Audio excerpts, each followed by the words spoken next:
Күнүбүздөгү болуп жаткан акыркы маанилүү кабарлардын топтому менен тааныштырып, Ак Кеме YouTube каналында Адилет Амангулов. Саламатсыздарбы?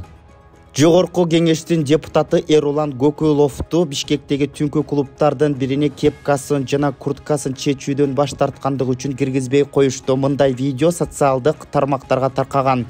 Эрулан Гөкүлов аны түнкү клубка кепкасын жана курткасын чечпегендиги үчүн киргизбей койгонун айтып, милиция чакырганын билдирген. Эл өкүлүнүн мындай жүрүм-туруму туурабы деген суроого Гөкүлов депутат катары эмес, жаран катары милицияга кайрылганын айткан. Ооба, биринчиден мен милицияга депутат катары эмес, Кыргызстандын жараны катары кайрылдым, деди Гөкүлов. Говорят о том, что вы вызвали милицию. Да, вот милиция. А это стоит того, чтобы отвлекать в пятничный вечер народному депутату время милиции? Во-первых, я вызывал милицию не как депутат, я вызывал милицию как гражданин. Но вы же всегда находитесь при... Послушайте меня, вы спросили, я вам отвечаю. А я вам задаю вопрос. Во-вторых, Москва шаарынын чыгышындагы көп кабаттуу үйлөрдүн биринен чет элдик валюталар жаады. Мындай видео социалдык тармактарга таркаган. Маалыматка ылайык, Орусиянын федералдык кызматы көп кабаттуу үйдүн батирлеринин бирине тинтүү иштерин жүргүзүү үчүн барышкан. Анда шектүү жаран доллар менен евро салынган пакетти терезеден ыргытып жиберишкен. Аны жарандар видеого тартып алып социалдык тармактарга таркатышкан. Күч органдары шектүүнүн ыргыткан акчасын чогултуп санап чыгышкан. Комтөргө байланыштуу азыркы тапта жалпысынан 4 кылмыш иши тергелип жатат. Бул тууралуу кечээ 16 марттагы Жогорку кеңештин жыйынында башкы прокурордун орун басары Үмүткан Коңкубаева билдирди. Азыркы учурда 4 кылмыш иши тергелип жатат. Рысбек Токтогулов, Теңиз Бөлтүрөк, Канат Курманов, Руслан Энгалчиев айыпкер катары өтүүдө. Келтирилген зыян 1 миллиард 146 миллион сом, анын 642 миллион сому 56% мамлекеттин пайдасына өндүрүлдү, деди Коңкубаева. Ошондой эле ал тергөө толук жүрүп жатканын, жогорудагы 4 адам камакта экенин, алардан тышкарыдагы 5 адамдан эч жака кетпөө тууралуу телкат алынганын кошумчалады. Товарларды жашыруун транзиттөөгө тиешеси бар бажы кызматынын кызматкерлери кармалды. Бул тууралуу УКМК кабарлады. Билдирүүгө ылайык, бажы кызматынын кээ бир кызмат адамдары тарабынан жеке компаниялар менен сүйлөшүп алып, текшерүү функцияларына жана ыйгарым укуктарына таянып, мыйзамсыз материалдык жана башка пайда көрүү максатында жашыруун транзиттик жолу менен Кытайдан товарларды системалуу түрдө мыйзамсыз ташып келүү боюнча туруктуу каналды уюштуруп алган коррупциялык схеманын бети ачылды. Айрым компаниялар мамлекеттик бажы кызмат адамдарынын колдоосун пайдаланып, Кытайдан Кыргызстан аркылуу Өзбекстанга транзиттик жүктөрдү жиберип турушкан. Бирок товарлар Кыргыз Республикасынын аймагына бажылык тарифтөөсүз түшүрүлүп, жасалма бажы декларациясы жана бажы идентификациялоо каражаттары менен пломбаланган. Бош жүк ташуучу унаалар Өзбекстанга кирип турган. Бул кылмыш иши боюнча 16-17 март күндөрү мамлекеттик бажы кызматынын 6 жооптуу кызматкери жана жеке компаниялардан 3 өкүлү кармалып, УКМКнын тергөө абагына киргизилген. Алдын ала маалыматтар боюнча бул иште келтирилген зыян 1 миллиард сомго жакын болушу мүмкүн, деди УКМКдан.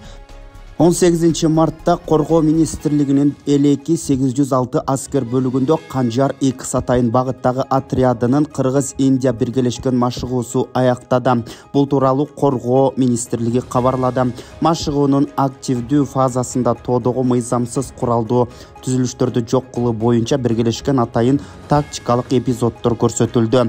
Эки мамлекеттин коргоо ведомстволорунун ортосундагы атайын багыттагы бөлүктөрдүн бул биргелешкен машыгуулары жыл сайын өткөрүлөт жана өткөн жылы машыгуулар Индияда өткөн. Америкалык мушкер Жастин Гейджи Лондондо өткөн UFC 286 турнирде Рафаэл Физиевди жеңгенден кийин билдирүү жасады. Америкалык мушкер өз билдирүүсүндө эми UFC'де көпкө болбоорун баса белгиледи. Мен мындай мушташка барбаганга аракет кылдым, бирок Физиев беттешүүгө эң сонун өнөктөш болду. Мен өзүмдүн тейкдаунумду жасадым. Эми баары унчукпашы керек. Бул жигит жаш, ачка жана аябай коркунучтуу. Мен титул үчүн күрөшүүгө дагы бир жолу аракет кылып жатам, бирок мен бул жерде көпкө боло албайм, деди Гейджи. Рафаэл Физиев менен Жастин Гейджинин бул беттеши турнирдин эң кызыктуу беттеши болду. Мындан улам UFC уюму эки мушкерге тең кошумча $50,000 бонус бермекчи. Ишембе күнү 18 мартта Эквадордо күчү 6 балга жеткен жер титирөө болду. Бул тууралуу чет элдик басылмалар жазышты. Маалыматка ылайык жер титирөөдөн 13 адам каза болуп, 126 адам жаракат алган. Пуна аралында 10го жакын үй талкаланган. Башка маалыматтарга караганда аймакта 50 үй жана 17 билим берүү мекемеси жабыркаган. Жергиликтүү тургундар жер титирөө катуу болгонун баса белгилешүүдө. Учурда Эквадордун бир нече аймагында электр жарыгы жок калган. Куткаруучулар издөө куткары иштерин жүргүзүп жатышат.